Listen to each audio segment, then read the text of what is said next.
welcome to the MedEvac Podcast. I'm your host, Christian Meyers, joined by our other host today, David Reid. Hello, everybody. Before we hop into today's episode, keep in mind there's a price for the show. If you've heard this before, you know it to be true. Search your feelings. Is that what it is? Search your feelings. Search your feelings, you know it to be true. We're nerds on this show. Who's our guest today? We have some awesome guests today. We have Negherbon. He is the founder of Troops Direct, a very powerful 501c3 nonprofit that supports veterans and active duty service members across the globe.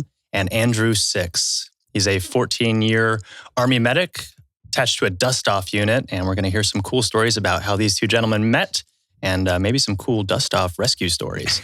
Come from the Air Force guy. Yeah, dust-off is, like our little brother. That's right. First of all, Six, what a great last name for the military. Right. I mean, he's like, got your Six. Get made fun of all the time. You're going to start a 501c3 after and be in competition. Yeah. Got your Six. I used to be called Four a lot. If I messed up for the day, like, you're not even worth your last name. You're Four today. You're a Four today. Yeah. Brutal. You're a Four. Yeah. Well, that's amazing. So why don't you kick us off with one of my favorite ways to start this is like why the military, why you started, and then you could tell us like how you got involved in the military. Totally. I guess my story is probably not unlike a lot that people who join the military. I was graduated high school. Didn't really know what I wanted to do with my life. I had been to like EMT school and worked at like an amusement park in Pennsylvania as an EMT on the side.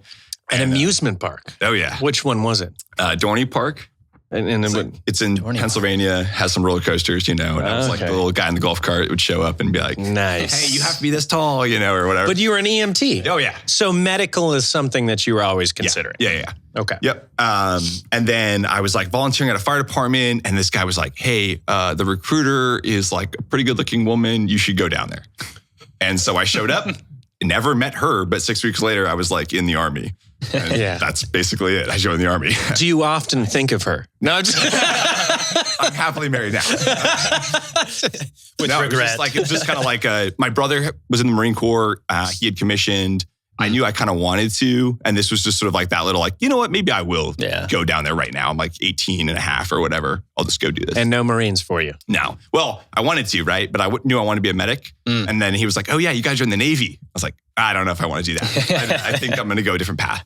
Yeah. I want some actual military experience here. Well, I just don't really like swimming very much. Oh, that's fair. Like I could never be a PJ. I just don't, So the Army it is. That's fair. A lot of people with the swimming. Messes with a lot of people's heads. It's fucking terrifying. Getting drowned. Drowned intentionally? Yeah. Like, no thanks. I've been on some overwater rescues where PJs are jumping into 30-foot swells at night. Yeah. It's fucking terrifying. Oh, It is gangster. It is terrifying. And to have the nuts to jump into a 30-foot swells, pitch black darkness, and hope that the helicopter can pick you back up. Yeah, hopefully. I've done some, over water quals, DLQs, landing on boats. And just like, nope, none of that. Like, I'll just land here and then we'll leave and I'll never come back. Not for me. The sea does not care. It's just so powerful. Yeah. Like that, it will just take you. Yeah. Yeah, you did the deck landing quals. Yeah. Did you ever do those at night where you get to stand? No, so the only time I did it was on the Comfort, which is kind of like cheating. It's like a big boat. It's daytime. Okay. You land sideways. It's like easy. It's not too bad. It's Usually, when you're landing a helicopter on a boat, sometimes there's single landing spots, which means the superstructure, like the big tower that's in front of you, is just inches from the rotor tip path. Like these pilots. Yeah, you're parallel parking a helicopter, basically. Yeah, you are parallel parking a helicopter. The deck's not pitching at all. And it moves in 4 degrees. It rolls. It yaws. It's everything. a completely dynamic situation. Yeah, that is insanity. Shit gets scary out there. So walk us through. So you found your way to the Army recruiter office. I'm sure he was just smoking a cigarette right out there saying, come on in. Right? No, I knock on the door and the guy's like, what's up? I'm like, hey, I want to be a medic. And he's like, okay, sit down. Kind of just like, I'm taking his time, Sure. And, I had no idea what the process was. I knew nothing about it. I mean, I basically knew what the military was. My brother had just commissioned and he's like, okay, I'll pick you up. We'll go to this paperwork. We'll go to this place. You take this test, we go to this other place. And then basically that's it. And so I didn't do very well on the ASVAB. I didn't know any of that stuff.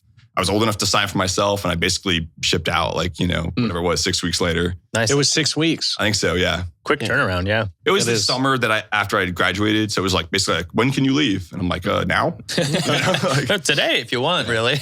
I remember like thinking, it was 2008 when I enlisted, that like, I'm going to miss this war. Like my friends are all going, my family members are going, like, I'm going to miss it, and do this now. What's just, a younger man's opinion at that point is like, I'm going to miss out on the war. Yeah. Like, it's kind of funny to me. It is. Yeah. But, because we all felt it when we were younger. We're like, absolutely, like, sign me up for explosions and death. This war won't last 10 years. We need to get it 20 years later. Yeah. You were wrong. Yeah. But you didn't miss it. We were all wrong. Yeah. It's kind of funny. In one of the classes I teach, there's this little sound bite where the guy is like doing this, reporters talking about the war. And he's like, here in Afghanistan, shortly in 2014, the war will be over and we'll all be home. And we all like chuckle, like he was wrong. It's not over. We're just going to do another surge. Just rename it. Like 2 more. Rename it from here on out. That's great. So how did you get involved in the military? So I was never in the service. Mm-hmm. And I guess if you go back through my DNA, I found out that I was a son of the revolution. So it's kind of in my blood to be, supportive. One of my grandfathers was in the European theater in World War II and then in Korea. My other grandfather served in World War II. He was at Midway. Wow. Actually lost him at 101 years old last November. He was awesome all the way through.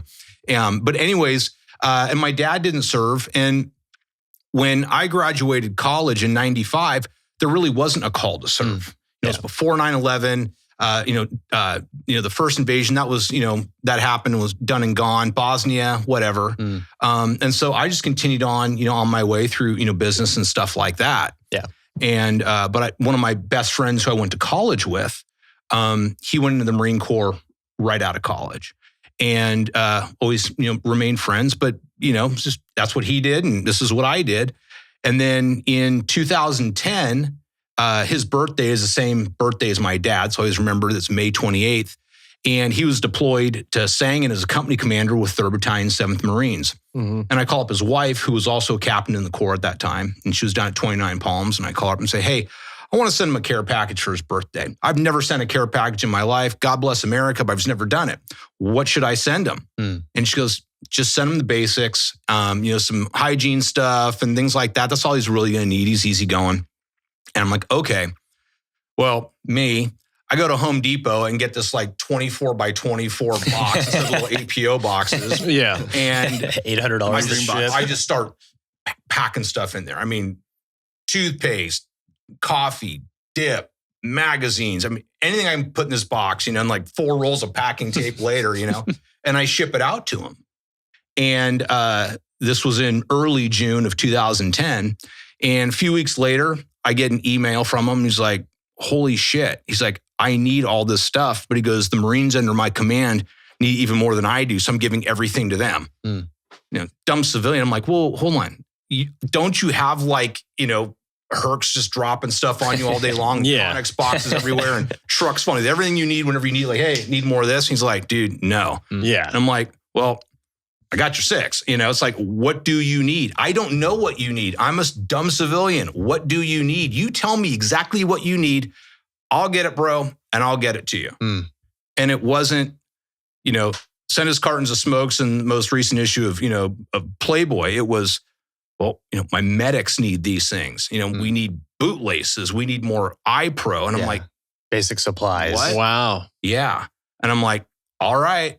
And, you should have talked to this guy and said, the Army needs to stop hoarding all this shit. I was going to say, the Air Force probably had it all. The Marines, like, just trying to scrape by. Explaining things like food everywhere, Hercs dropping shit. Like, that sounds exactly like and to that day, that's still, the larger impression of, from the public's, view of what it's like. And so it was like, all right, dude, and then it was, got your box. Can I get some of this? Yeah. Sure.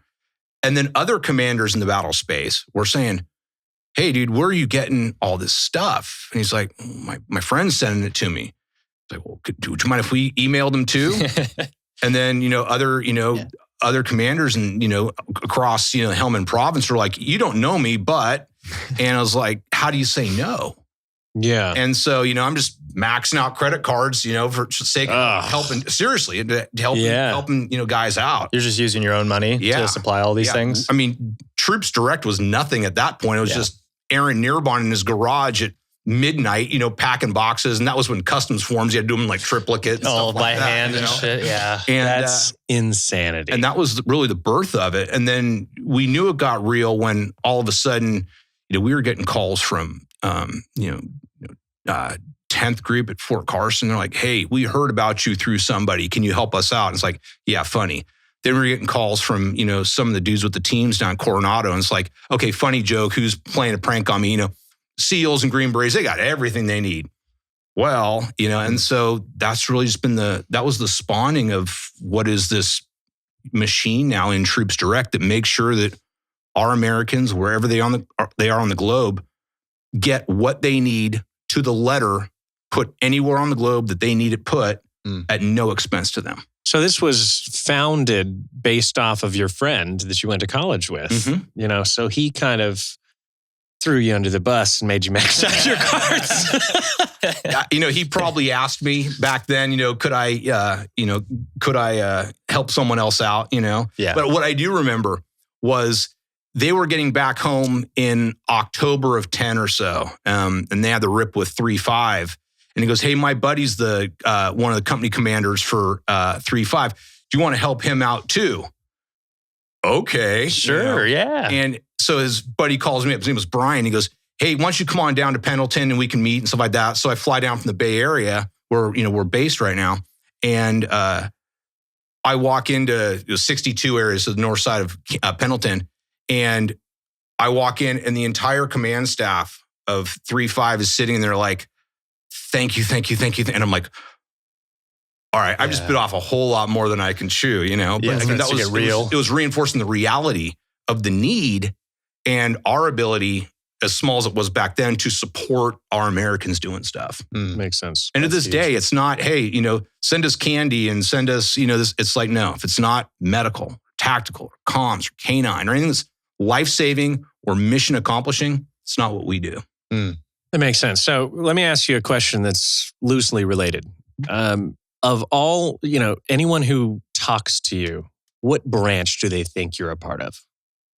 If they assume you're within the service, sure, it's got to be a specific branch. I think that people think the Marine Corps. Yeah, exactly. That's don't let the aerodynamics fool you. Yeah. But honestly, I believe that it's because we were founded off supporting the Marine Corps in the early days, and so there's that kind of undertone of the fundamentals. Yeah. The unwillingness to say no is how I describe Marines. Yeah. Well, yeah. They will not say no. They won't take it for an answer. Yeah. That's really displayed by your actions. It's true, but it's just, and I'll say that I've met the best people of my life in the last 12 years in the service members, like 6 as an example. And it's like, you can't say no to them because you've got this friendship and love and support for a guy like Andrew or any other dude downrange right now, or lady for that matter, just like it was for my buddy back then. It's like, I got you. I'm not going to say no. Yeah. So I think it's a really interesting dynamic, and it's really important to have someone such as yourself on this show because one, you might not have been raise the right hand at all, but you still give back so much and still have the mindset, very much so like the military mindset of not saying no, just getting it done, accomplishing the mission. And I think that's really unique in that how do we find that trait or that feature in ourselves? How did you find that for you? Which trait? Because I asked that question because I've developed a lot of new traits in myself over the last 12 years. But like what specifically? I think just the accountability, just all that's encompassing in the military mindset. I think is it because you're so closely related to it and you interact with it on a day-to-day basis? Yeah. Or is it a change that you made in yourself that says, I need to implement this, this, and this from these core belief systems? Well, I'll give you a little bit of backstory. Is that when I came out of college, my family, my grandfather, my dad, and I, we owned car dealerships up in the Bay Area. And so I did that until we got out of that, and I got into real estate industry and stuff like that. There's a responsibility to, you know, people there, that your clients and things like that. But when you are interfacing with someone who's volunteered to serve the nation, and they're in a place where they may not come back or not, and we've lost a lot of guys along the way that we knew, and that sucks. There's a new level of responsibility when when you wake up in the morning and you go out the door and you go in the office and you kick those lights on. It's game on every day. So I think it's that, you know. And accountability too, is I think you kind of jumped right into a leadership role where you're out there to support people. And then when you go into the military and it's day one, you're kind of just looking out for yourself, right? Yeah. Do what you're told. Yeah. Keep your head down. And no one notices me. Hopefully no one notices. And if you do have attention, and I'm sure that last name did not help you at all, but you kind of dived right into it with helping the men out, you know, men and women who needed the. And when you say yes to a guy who's, you know, in Afghanistan or in Iraq or, you know, in a lot of other places around the globe that I can't mention that we're helping out service members, when you say yes to them, they're relying on that in a big, huge way. They're waiting for that, hey, it's on its way. They're waiting for that, you know, that mail call or that bird to, you know, come in, or that, you know, that whatever. So it's a greater level of responsibility than anything. I mean, I was kicked in from the deep end with no water in the pool, you know, when we started Troops Direct. And I didn't wake up and say, gee, I'm going to start a charity. No, it was like, my credit cards are a little maxed out. I should probably think about outsourcing this. And I mean, back then, you know, with my wife, Michelle, it was like, you know, I was just, you know, starting this organization. It's like, I got this thing going on. And then it was like, honey, I'm going to hang up my daytime job. Because I remember going over to my dad's office, which was kind of across the hall from me. And I said, Dad, he goes, how's that troops thing going that you're doing? And I said, it's just taking up so much of my time. I said, I'm going to probably hang it up. I just, you know, and everyone's saying, oh, the war is going to be over in 2012. We're not going to need you anymore. You know, thanks for playing and all that stuff. And my dad goes, what do you want to do? He goes, I said, Dad, I really want to do Troops Direct.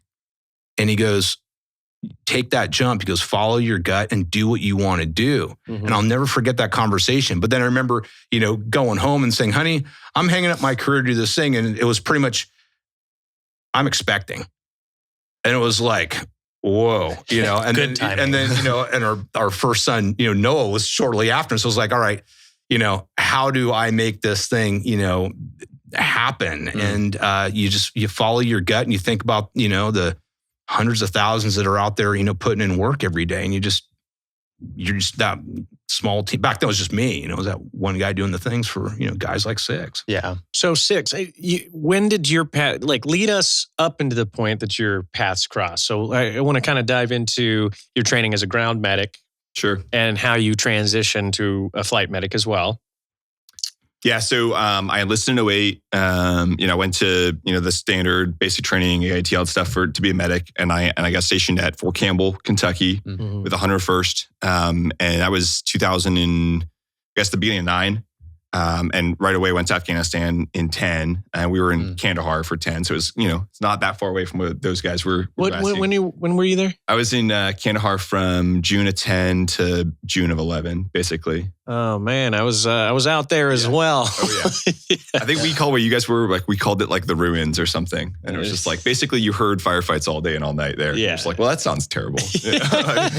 We would get like the squirters, you know, that would like come out, and but anyway. Kandahar. Oh my goodness. That's a crazy one. Yep. And I guess throughout like my deployment there, you know, 10 in general wasn't a great year for a lot of us, right? Yeah. There was a lot of things going on. There were a lot of people getting hurt. There was a lot of just like we grew. I tell people, like, I grew up kind of quick there, right? Yeah. Like I turned 21 there, but I felt like I was much more seasoned than I should. Every deployment adds 5 years, yeah, you know? It's like easily, yeah.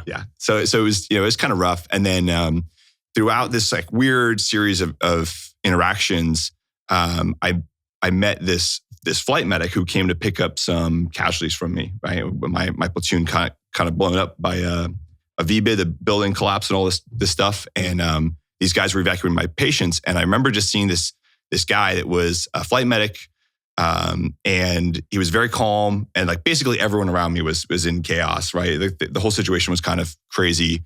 And I was kind of thought like, okay, I want to do that. Like that dude, similar probably to like the PJs, right? Like the shows up and is sort of calm in this chaotic situation, who is performing in basically the people there's worst day, where they're that's experience right there. Yeah. That's experience is what that is. Mm-hmm. And so, fast forward, we go home from the deployment, and a guy from my platoon plays like a men's like softball league or whatever. And he's like, oh, and I tell him like, hey, I think I want to go join the 160th, or I want to go be a flight medic, or I want to go be a PJ. I want to do something else because I'm basically, every Army medic has kind of the same training pipeline. Unless you break off into like special operations or something else, you're basically doing the same things. And I don't want to go to a hospital, and I don't want to do that. And he's like, oh, hey, this guy on my softball team is a flight medic. Like, we should go talk to him. Well, I go meet him at like the ballpark, and it's that dude. It's that flight medic that picked up those guys from me, standing in front of me. He's like this big, like 6'3", like this black dude. And he's just like, hey, like, you look really familiar. And I'm like, holy crap, this is super weird. How funny. And so he gets me to just basically, it's there on Fort Campbell. So I just switch units to that unit. Was that Francis? That's Rakeem Francis. Oh, man. Right. Great and so, dude. and Rakeem Great dude. met them basically first. Okay. And then that's kind of how we got plugged in. He ended up being like my squad leader, my platoon sergeant for a couple more deployments. And then on one, I think it was 2012, we were getting ready to deploy. And he had told me, hey, I emailed these guys. I think they're going to help us out, get some stuff. The command's going to get us, the better equipment or whatever. And so I emailed you. We talked on the phone for like an hour. I was at like Vanderbilt University in like a clinical, and I like walked in the hallway, and I'm just talking to this dude for like an hour about things that we might need in the future or whatever. Rakeem cold called us. It wasn't there's no billboards outside of Fort Campbell saying need shit, call us. Yeah. But yeah, and then I remember, I think it was as he was getting ready to drop papers, I think, and he goes, hey, I want you to start working with, with 6 on stuff. So yeah, that's right. Great guy. All right, it might have been, I'm getting the timelines confused now. It might have been like more like 13 or 14. I think we had done a 12 deployment, came back, and it was right before the next deployment, something like that. Yeah. Okay. Yeah. But yeah, he was getting ready to leave, and I was basically taking over the platoon, and he's like, hey, here's these guys, you should communicate with them. And we just sort of started figuring out, and a lot of people, this maybe is jumping ahead too much, but a lot of people talk about why does it matter, or how is it useful? The Army has these systems to procure things and all these things like that. I think that's a perfect topic. That is a perfect topic. Not jumping too far ahead at all. And No. I probably should start with like a disclaimer that like these are my opinions and reflect nothing of the DoD, right? These are my opinions only. But my opinion is that like that some of the systems, the Army's designed to kind of be like a Swiss Army knife, right? It's designed to be the like tool that can fit any situation. And everyone that owned a Swiss Army knife as a kid, like, they had the tweezers, right? Well, the tweezers were used for nothing, right? Yeah. Like you couldn't even pull a splinter out with the tweezers, right? Yeah. You went to like your mom's like little, that's a tweezer the tweezer technology never is worked not either. quite there yet, right? guys. Yeah, definitely. The Gerber needs a better tweezer. This is just in general. Tweezers suck. Anyone knows some good tweezers, comment below. Let's get this man some tweezers. Swiss Army knife. Yeah. But like each of those tools, matters, but each of it's like a 60% solution to whatever that tool is. Yes. The corkscrew to open a wine bottle. Has anyone ever opened a wine bottle with a Swiss Army knife corkscrew? Like, Unless you're showing it off. You're engraved Swiss Army knife. Yeah.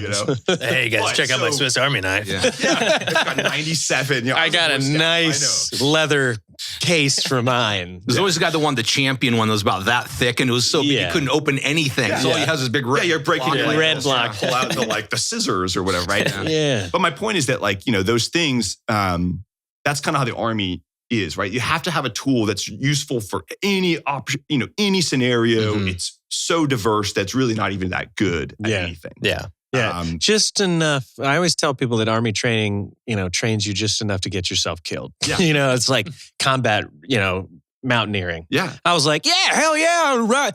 Tie my own belay here. I know how to mountaineer now. I can rappel off this mountain. No, I'm falling my death. Yeah, no, I'm an alpinist. Yeah. I am. Alpinist. Yeah, I don't even climb with ropes anymore. Combat mountaineering. Yep. Yeah. Swiss Army knife. I'm sorry, I keep cutting you off. No, absolutely. I'm pretty bad for interrupting. But so I think that like the opportunity for Troops Direct to kind of help an organization, a command or whatever, to get kind of a finite tool that's useful for the specifics of what they're doing. Yes. Right. So an example for us was like, we have this medical panel that goes in the aircraft, right? And someone designed it. It fits multiple needs and multiple purposes, and it's, I'm sure, a great tool, but it's not ergonomic. It's not user friendly. And and you're familiar, right? Both of you guys are familiar, right? Like when seconds equal minutes and minutes equal someone being dead or alive, you want something with maybe less zippers or less buckles or whatever, right?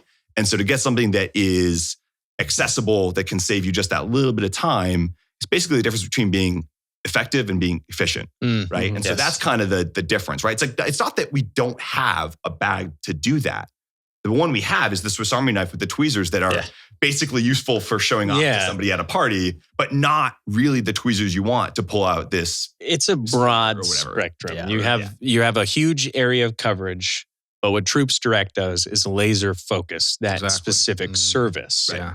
And that's important. And I think you could almost apply that concept to everything that's coming out now, especially like Instagram businesses, right?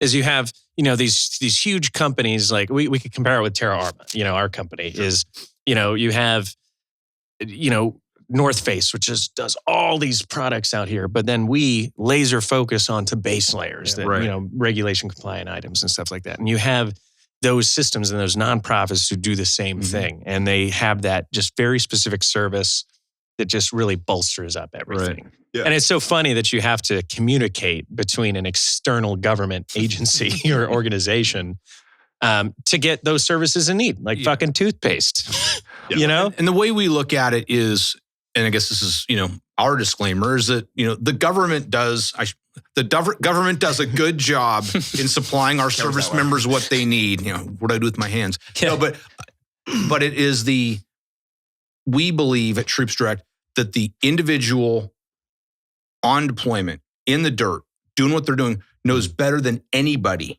what they need in that moment. Absolutely. To do their job and ensure their safety while doing that job. Because for us, it's about, hey, accomplish your mission, but also get home to your family. Yes. And that's a big thing for us. So that's really kind of our mantra. Accomplish mission, get home safely. I really appreciate these niche focuses, and I'm seeing it more and more with nonprofits over the last few years, especially. I was involved with a nonprofit where we taught service members how to skydive, paraglide, piloting lessons, basically getting them involved in airborne activities, right? Such a niche concept, but you guys you're taking that same thing and applying it to the individuals and exactly what they need. Because correct me if I'm wrong, you're providing things up to gear and equipment that might be rather expensive in some instances, right? And beyond. I mean, I could tell you guys stories until, you ran out of space on those cameras about some of the stuff that we've done. I can share some of those kind of the cooler stories if you like. But, the one thing also I'll mention is that we were talking about, the niche stuff. I think that if there was, an additional good thing that came out of the last 20 years of us being, in large part Iraq and Afghanistan, was these individuals that came back and said, I know how to build that better mousetrap. Yes. And it's not like Ross Johnson is the chairman of Tactical Medical Solutions, and he was an 18 Delta. And essentially, while on deployment, like 03 or 04, he created the tourniquet, soft T tourniquet, like soda in his garage. Is used today. And so it's those kind of things that, you look at the proliferation of new gear that's out there now, but it all came from the experiences while deployed. Exactly. I mean, and Terra Arma is a great example of that. Also fitting. Yeah. Born on deployment. Yeah. No, but I appreciate that concept, and I'm really happy to see that more nonprofits are becoming niche focused because there's so many generalist veteran nonprofits, especially military veteran nonprofits. They're dime a dozen.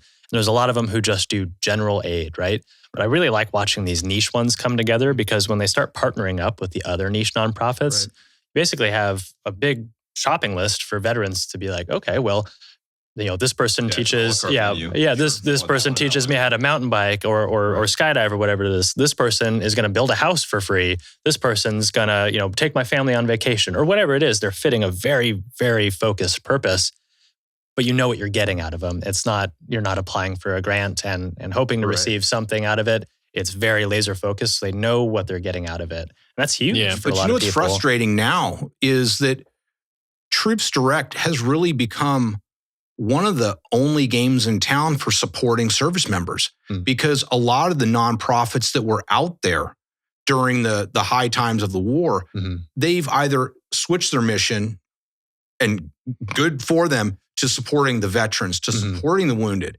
But you look around, it's like, where are all the organizations that support the troops? The active duty. And But Aaron, the war's over.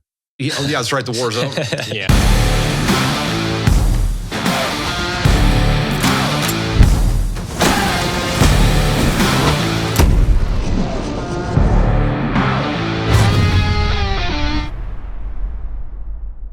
You know, Don't forget. but and I think I'm proud of the fact that we stayed our course, because without us, without patting ourselves on the back, I don't know what other organization would be able to serve our service members the way that we do in that capacity. Yeah. Well, and there's a weird little segue, kind of a little bit of like supporting the veterans and supporting people.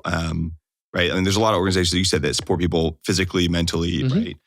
But there's also a weird little link, I think, between the two, right? And so I'll give you guys a quick story. One of my deployments, my platoon sergeant was this ice water veins guy, right? He was a medic in the Pentagon on 9/11. He had done, like pulling dudes out of the rubble. And then he had done a couple of deployments, and he was this like big biker dude, like intimidating. I was always called for, it was like, this dude is terrifying. And in 2012, we were at Fob Shank, which is like the edge of RC East, right? Yeah. Also not the most pleasant place to be. And he had done several deployments. He had been around trauma and experiences that are traumatic, his whole time. And basically, my opinion, again, this is like Andrew's opinion, is that deployment was really rough on him because he was a leader, because he was the guy telling people now to go out into these bad situations, right? Like the me's of the world, like the 19, 20-year-old kid that now you make the schedule and say, hey man, you're on mission, like go, right?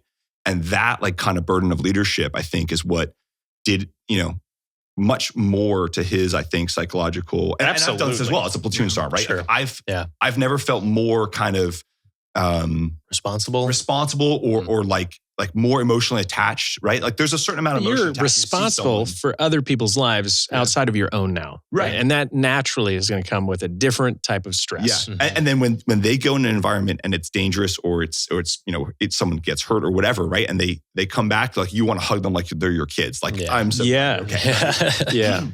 And so there's a little link to like, you have to send them in that bad place, right? Like that's our mission, right? We're in the military, we're in the Army or Air Force or Navy or whatever it is, right? Like your job is to go kill the enemy, right? My job is to go make sure that they come home from killing the enemy, right? But if I can send them out to do whatever that mission is with like just a little bit better edge, the little bit sharper toothpick or tweezers or whatever it is, then like that helps my psychological like comprehension of the event that goes like, all right, you know what? I sent these people out in a bad way, but they have the best stuff. They're the best equipped. They're most trained I can have. Yes. Like my kids are ready to go to college or whatever it is, right? It's one less distraction that they have to face It's a little bit of on peace the of mind. battlefield. Yeah. Right. But so I think there's a weird link to like Troops Direct supporting stuff. Also, for me personally, also supports my sort of mental well-being from being a leader, sending guys out into a dangerous place that hey, we have the one size fits all, but isn't the right thing for this mission, right? And so that is a risk. That's something that we're assuming that risk on. Yeah. Right? I've trained you well and I've equipped you well. Right.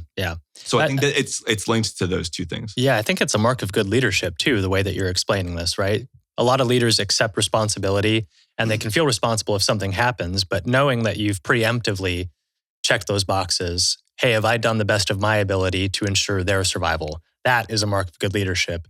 Not, hey, we've gotten to this point, now I'm worried about what's going to happen. Of course, you're going to be worried about them, but if you haven't taken those preliminary steps to ensure their survival before they even get out the door, then that's poor leadership, or it's not good forethought, right? To consider your men and women that are beneath you, that you're overseeing. You need to, put in your all before you even get to the door. Mhm. Yeah. You have to make sure that those boxes are checked well beforehand. And that's not to say that like the stuff that you wear, like, limits, your responsibility for training and No, not at all. those things at all. But it's like, it's that one other thing that's just like, hey, that box is also checked now. It bolsters it up. In our PCCs and PCIs or whatever of the. It's a pretty interesting topic. You could go down that rabbit hole quite a bit. Yeah. Is reliance on equipment. Mhm. Yeah. That's a big thing. We had this conversation the other day with rear cameras. Like, had you ever meet somebody that's like, anymore. that's like, I don't like to use cameras because it makes me soft. You know what I mean? I don't use my backup camera. Real men use a rear view. Yeah, it's the Sergeant Major from, Yeah. Using his P38 to open up a can of beans. You know what I mean? So I kind of want to touch on that topic too. Is like, do you think that makes you softer, or is that something that should be implemented? Is incorporating equipment that makes the job easier? Yes and no. Okay. So I would say like there is an amount. I think that you train. My opinion again would be you train with a somewhat resource and equipment limited environment. Mm-hmm.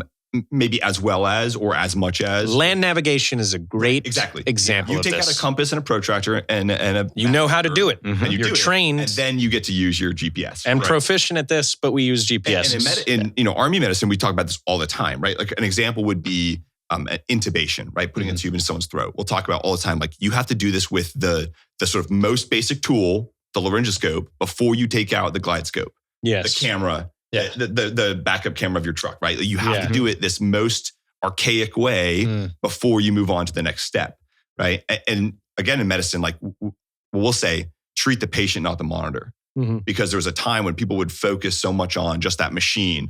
Oh, the numbers look funky. And then they avoid that. Pilots will say the same thing, right? Look out the window, not the Exactly. the instruments, Except they train the opposite. The instruments, they train them to not look out the window. Yeah. It's like they put a hood over their eyes.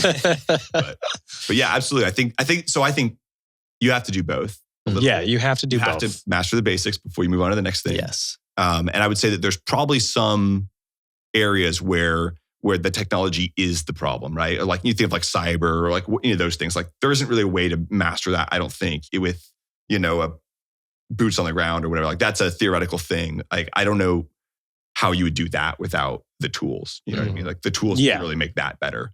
But I mean, land nav's a good example. Or shooting, right? Like, hey, shoot with your iron sights before you put it. Yes, exactly. that's Let's do that. And then also you have that fallback. Hey, crawl, the walk, batteries run. are dead. Your ACOG batteries died, right? What do you do? Yeah. Yes. I mean, work up to that level, but then I think when it's fly time and you need every possible tool that you know how to use in that moment, it's like you want to rebuild. You got to learn how to rebuild an engine with just kind of like your screwdriver and crescent wrench kind of thing. But when you really got to build that engine, it's time to do it.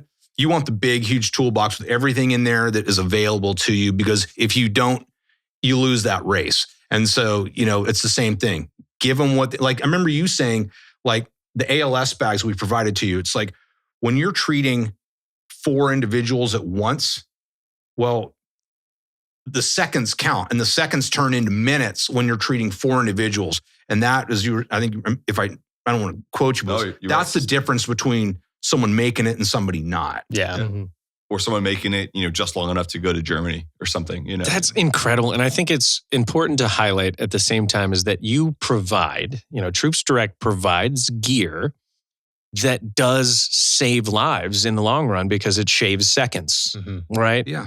So can you give us an example of some like equipment that you said ALS bags and stuff like that, but you said you had a couple stories. I mean, that's just on the medical side. I mean, there's, through the years, and we've, also when you're in the when you're in the battle space, anything can happen. And we've had to replace optics for some teams because their stuff shot craps and they can't get a brand new optic. Like rifle optics? Yeah. Oh, absolutely. For the teams. Whew. I mean, you're talking $3,000, $4,000 per optic, or more. And some of those higher. We're not going to Dick's Sporting Goods and pulling something off the shelf. They're saying, we need a ATAC-R 520-56, with this reticle. Damn. Roger that. Whoa. It's not hey, okay, well, we got you this Bushnell on sale at Amazon. No. Damn. You tell us what you need and we will get it for you. But I think there's there's 1,000 stories. Mhm. And I can talk about how, a lot of on the soft side, these guys have gone from the desert environment to now into the, the jungle environments and new maritime environments and stuff, and how that stuff's not working. They can't get things. But Yeah. like I remember once, there was a team in Nabahar, and we've been supporting them on a myriad of things. And they were this little outpost. I mean, it was probably the size of the studio. And their entire system was run by this one Volvo Penta generator, or this generator with a Volvo Penta diesel in it. And it had never been serviced, but it was running all their comms, all their power, all their everything. Day and night. Yeah. Thing goes out. Boom. Dead. They're dead in the water. And they ring up their supply chain. I'm speaking kind of obtusely right now. And they go, sorry, 12-month back order on parts to get you running. Make do. Impossible. Yeah. There's So that's the rest of the deployment. Yeah. So my what do you buddy, and I wish I could say his name. He's a dear friend, but I just can't because he's doing some stuff right now. But he contacts me, phone call. So you always know on your cell phone a certain number comes through that it's coming in from the redirect numbers. Yeah. And he goes, dude, we're dead in the water on this generator. He goes, I need these parts. Can you get them for me? And I'm like, okay, send me what you got. And this is on like a Friday. And I'm like, Volvo Penta diesel parts. Fuck. But I called this guy I know, and long story short, Volvo is like, gotcha. They overnighted all the parts from Belgium to us in California for a Saturday delivery, all the parts in duplicate. We pushed them through a contact that we had into, I think it was into JBAT, if I'm not mistaken. Okay. And we had to bribe some dude like a case of Sailor Jerry to get to fly the stuff in, like literally, somebody's seen a movie, commandeered a 60 to fly it out there. But they had the parts in like 5 days. And that literally got all their systems back up, which included all the technology that had all the IED mappings out there. So they knew where all their hits had been like over the past like 12 months. So like he came back to me like afterwards and was like, dude, you don't realize what that did for us. It wasn't just about turning the lights back on. It was because of that, it was like, oh, that's out there now kind of thing. But I mean, so there's examples like that. There's a funny story is we got a call from this dude and he goes, we need Just for Men hair dye. And I'm like, yeah, funny joke. Okay, who's pranking us now? Have a nice day. Yeah. And he goes, no. He goes, you don't get it. He goes, we've all got our beards out here, but he goes, the bad guys are taking pop shots at the gingers and at the blonde hair because they can tell. Seriously. Yeah. Oh. And this is a $3.99 bottle of stuff. So a simple example of sport. It's kind of a funny story. He goes, we need it for those dudes so they can dye their beards out. Because he goes, we're all kind of tanned out now, but he goes, those are the guys that are getting, shot at. But, the other thing is that, we're not sending stuff out arbitrarily. So it's kind of like a firefighter or a cop or something like that. You never know what the next call is going to be. Yeah. And we've got this special inbox and request form on the website. And it's like, bing, it goes off. And it's like, here's who I am. Here's what I need. Helmets. People are like, bullshit. Dudes don't need helmets. I can't tell you how many stories that... And we vet everything. We've got a guy that works for us, Jason Noble. He was, he's EAS'd after 20 years out of the Marine Corps. He's MARSOC guy. He's phenomenal. He vets everything. And he's like, yeah, boss. He's like, those dudes have been waiting for, helmets for 6 months and can't get it. I heard one story from a guy who was in the teams and he waited 13 months, the most of which while he was on deployment to get a helmet for him as Ops Corps or Team Wendy because they couldn't get through the supply line. Yeah. And it's like, dude, what the hell? I gotta roll back just a little bit and discuss that generator delivering parts in 5 days. I don't know if people in the audience really understand the logistical nightmare that is to accomplish in 5 days. To get parts from Belgium into California and then into Afghanistan in a matter of 5 days delivered to a small fob. Absolutely impossible feat. Like that, huge respect. I'm probably safe to say this anecdotally now, but they stepped up and overnighted the parts to us. We didn't ask for that. They're just like, we got your back. Well, yeah. I mean, them coming through and being supportive is huge too. It, and we had a contact down in Coronado where the teams are based. Yeah. And he goes, get it to me. Yeah. And he, from there, took care of it. Yeah. He was tied with logs through the logistics support side of stuff. Sure. He's like, you get it to me and I'll get it to those guys. Yeah, that is so massively impressive. Yeah. I mean, even ordering basic parts that we would need for the helicopter, for instance, in a deployed location where we're doing combat operations all the time, we would get the same answer. Like, sorry, 6 weeks. Like, you're down like a helicopter that saves people's lives if you don't get this part to me, right? Yeah, like, there's 5,000 people who are shitting themselves right now because they might not get picked up. Well, and even for these guys, right? Like for the guys that are like, out of power, right? Like they don't have lights and radios, but they also can't call for help. They Exactly. Can't Nothing. Yeah. Spill, medevac, anything, right? They're just, someone gets hurt, they get rocketed. Like one little thing. A smoke flare or something, hoping that someone sees it. Yeah. And we don't need to, yeast or put any drama in our stories. I mean, this is just the everyday lives of some of these individuals. I mean, cold weather gear. Mm-hmm. I mean, there's a lot of guys going out, they don't have it. And I mean, cold is along next to the sea. I mean, cold doesn't care. Yeah, it does not. And, but are these recent issues that you're facing as well? Like, or just a plethora of the past 20 years? Well, these are stories that, I mean, the generator story as an example was 2013. Mm-hmm. Okay. But we have stories and requests that are akin to, I mean, that was a pretty cool story, but in its own right. But we have stories that go up to the inbox ringing this morning as to why stuff is needed. Yeah. So what are some of the difficulties that you face nowadays? Everybody's, the audience is thinking the war's over, right? Sure. But your war is not over, I'm sure. So what is we know. Yeah. We know. I mean, the deployments that are going on around the globe right now as we sit here, they're everywhere. Mm-hmm. Mm-hmm. We know that. But it's not making the evening news anymore. It's not making even the bottom of the back page of the newspaper anymore. Yeah. And okay. But I think the biggest challenge we face is educating the public that this is still going on. How do you educate the public when they're not allowing people to share their stories? Well, and that's, they throttle everything that has to do with it. You're right. It's an uphill battle. Yeah. It's one where you just don't quit. And, he's a Marine. He's a Marine. But truly, I mean, you don't say, "Oh, gee, shucks," nobody wants to support us anymore. Mm-hmm. And so, but I mean, to that point, and this isn't a pitch, but it's just a fact of what we've had to do is because it's not in everybody's face, and because people are more focused now on supporting the veteran and the wounded, which I advocate for. Mm-hmm. I mean, on our website, literally, we've got our most recent invoices, 15 grand, 20 grand, 10 grand, 50 grand, literally right there. You don't believe us, sir, ma'am? Go on our website, onto the homepage, and you will see the request. We've redacted the recipient, but everything down to the penny is there. So if you want to call bullshit on the fact that our troops aren't there, or bullshit on the fact that the need is not there for those that are still, Oconus, but even for the National Guard domestically, who we support. Yeah. Mm-hmm. And I mean, here's an individual like Andrew that will tell you, Yeah. But it's also a challenge to your point. You can't get an active duty guy to say, here I am in X location on the globe and Troops Direct is helping me out right now. Yeah. You can do that with the wounded. You can do that with the veterans. Mm-hmm. You can't do that with us. And that's a challenge. Nails right on the head. Yeah.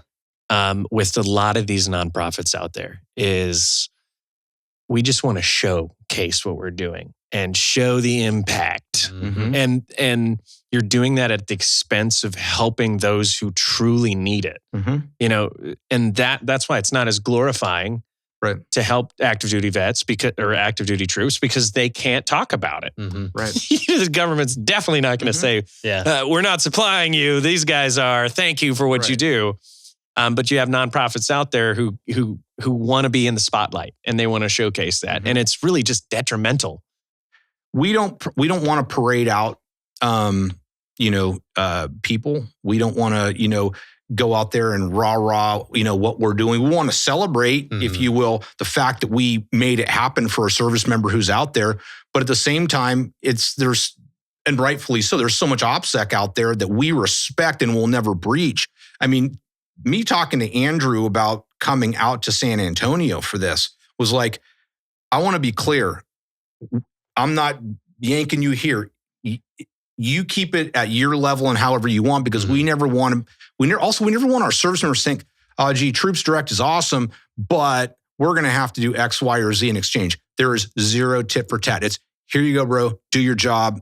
Rock on. That is a really hard line to walk too for a nonprofit. Not to want to capitalize on, using the wounded veteran image and the guy in the wheelchair, or the guy with one leg, right? Yeah. Those are great images that are moving and powerful, helps you raise funds. Yeah. But that is the weird balance and that weird line to walk is, it's really hard to like showcase to the public and say, hey, look what we did. Yeah. But it's also hard to raise money if you don't showcase to the public, hey, look what we're doing. But this is what's great, in my opinion, about us, is that if we have a request, and I'll keep it in the realm of, medical. Mm-hmm. If we have a request for an ALS bag, and let's say it's a $1,000 unit, or additional other medical equipment. I mean, we've done defibrillators, we've done a myriad of things through the years, tons of medical stuff. And when you're able to go to a donor and you're saying, I have a request here for this item, and it's going to cost $1,000. And here's the request from the service member to those donors that we know. You attach a name and a face. Yes. And here's what it is. I'm not asking you for $1,001. I'm asking you for that right here. And here's the paid receipt. I mean, how do you say no to that? Yeah. Mm-hmm. Makes it a lot more difficult. Not to make it about me again, but it's all about you. But hey, Andrew 6, ladies and gentlemen. Yeah. But the medical stuff is sometimes easier, I think, for people to see a connection, right? Because not everyone maybe wants to be as openly supportive of things that are like in the business of war. Yeah, right? Of course. But like people tell me, how do you feel about the withdrawal, or how do you feel about this or that? I'm like, hey, the cool thing about being a medic is that I don't really have to care all that much. My opinion doesn't fucking matter. People getting hurt, then my job's to be there, right? Exactly. That's basically it. Yeah. When they're broken, I'll try to put them back together as best I can. And so helping us be successful at that, or in general, medicine is, somewhat, I don't want to say it's more noble, right? Like that's not necessarily what I'm saying, but it's easier to kind of get behind if you're like, soccer mom at the Publix, and trying to find a charity to give money to. It's easier than saying like, oh, I'm supporting a warfighter. It's more like, hey, I'm supporting them like to make sure they get home. Yeah. Right. And so sometimes that can kind of blur the lines, but I think sometimes that can make people, more realistic about what they're giving money for. Yeah, attach a feeling that they're comfortable with. But I want to acknowledge for a second, if I may, the National Guard. So I mentioned them really quickly, but we see everybody that serves overseas. Yeah. But the National Guard, I mean, you think about what they have to do, and whether it's, natural disasters or the civil unrest or, whatever. I mean, these guys have day jobs. Yep. They're working at Home Depot, or they're working as a CPA or whatever. They're working as a doctor, and something spools up and they're out the door. Yeah. And I'm not talking about deployments overseas. I'm talking about here. I mean, I remember when we had the floods in Houston a few years ago. Yeah. I mean, we had truckloads of stuff going down to them to support because they didn't have anything. Yeah.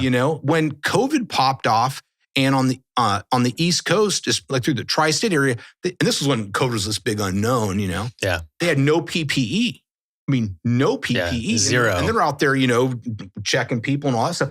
And it was like, we got you. And we were sending hundreds of thousands of dollars of, hand sanding, masks, all the stuff they were asking us for. But I mean, everybody seems to forget about the guardsmen. And I'll look to the camera and say, hey, thank you to those guardsmen that are out there putting in work right now, because, sometimes you're kind of just overlooked. And, that's just something that, hey, you don't think our troops are overseas? Fine. But you know what?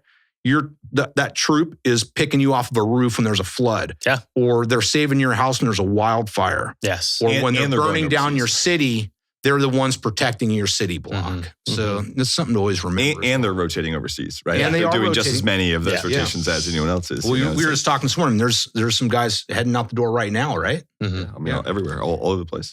Yeah, that was some of the most dangerous flying I've done, actually, is within the U.S., especially for natural disasters and helicopter firefighting in California. You're definitely not wrong. I mean, I partook in every major natural disaster for the last decade, pretty much. And you spin up in a matter of minutes, really. When Hurricane Harvey happened, we were watching on the map come in. They said, hey, expect a drop. Like, it's going to hit Houston tomorrow. We're flying out tomorrow. We're going to meet the hurricane as it's landing, and we're going to go out day one. Like the moment it passes through, we're out there to go pick up people. And that's you want to talk about the under-equipped individual. Oh yeah. I mean, you look at what a National Guardsman, God bless them, has in their quiver to work with compared to your regular Vietnam era gear. Oh my God. Yeah. Which is unacceptable. Yeah. It's unacceptable. We have the technology nowadays to put on a warfighter to make them damn near invincible. And the price tag associated with it isn't worth it. Yeah. So it's important, to have organizations out there that can help facilitate and drive that mission. Right. Is, hey, if you need a Team Wendy helmet, like, here you go. This is way better than your Vietnam era helmet. And I'll tell you something. I mean, it's not, okay, it's a plug. It's not a plug, but Team Wendy, since day one, huge supporters of ours. I mean, whatever you need, whenever it is. You working with Jose? What's that? Are you working with Jose, their CEO? Or Jose, he just retired. Oh, no shit. Yeah. Amazing individual. Jose Rizzo Patron. If I've got like this silent mentor in my brain, it's like, I'm okay. What would Jose do? WWJD. What would Jose exactly do? I mean, really. And if he's watching this, I would never have said that to him. He's that awesome. But truly, all the guys over there. I mean, just that is a company that defies the norm, especially in the tactical space. Yeah. They break down barriers, and they really truly care about service members. They truly care about saving people's lives. They do. And they showcase that. The precipice of the technology that they implement, that too. They really solely focus on keeping your head protected, don't they? Totally. It's really important. And they're constantly pushing the frontier on that development as well. I mean, the new, have you seen the new foam inserts that they like? It's oh my God, it's incredible. Yeah. But like, Tactical Medical Solutions, and I mentioned them earlier, but same thing. I mean, they are so behind what we do that it's stop everything, get it to them so that they can get out the door. And we have a sister organization called Cops Direct. What Cops Direct does is supplies our law enforcement agencies around the nation with all the first responder trauma care gear that they need to save lives. 15-minute average EMS response time. Cops are there in 3 minutes, right? Yeah. Who's making it, who's not. Yeah. The same thing. TACMED's like, we got you, just like Team Wendy and a myriad of other, companies out there. Well, I'll tell you what, and I could say that we'd love to get involved with Terra Arma on getting some of these troops supplied, so we, getting some regulation compliant shirts in there for these guys to utilize. I think that's what it's all about, is collaborating to help drive the mission of taking care of our troops. So you guys have been fantastic. Is there anything that you'd like to say to the audience, like real quick before we part ways? Let them know where to find you. America, we need your help so that we can help all those service members around the globe. We are still in over 100 countries. You won't hear about it. You won't see it in the news, but it's fact. And they are calling us every single day. So if you want to support our Americans in a way that no other organization can offer, please go to troopsdirect.org, make a tax-deductible donation so that we can have those funds so that when a guy like Six contacts us, we can say yes immediately to make sure they have what they need to serve our nation and get back home to their families. Well, I mean, I think I'd be remiss if I didn't say, I think Aaron's just an awesome dude for starting it in general, right? A dude that comes from the private sector, who just sort of found a need. And I think you told me a story of you just going to Starbucks asking for the little instant coffees to send those guys. Hey, what do you have? Yeah. And they're like, oh, I guess these. And you're like, okay, cool. And come back the next day and ask for some more, right? Yeah. It's just that kind of we're talking about what does he possess, right? To me, it's grit, right? It's just that inability to say no, the kind of you know what?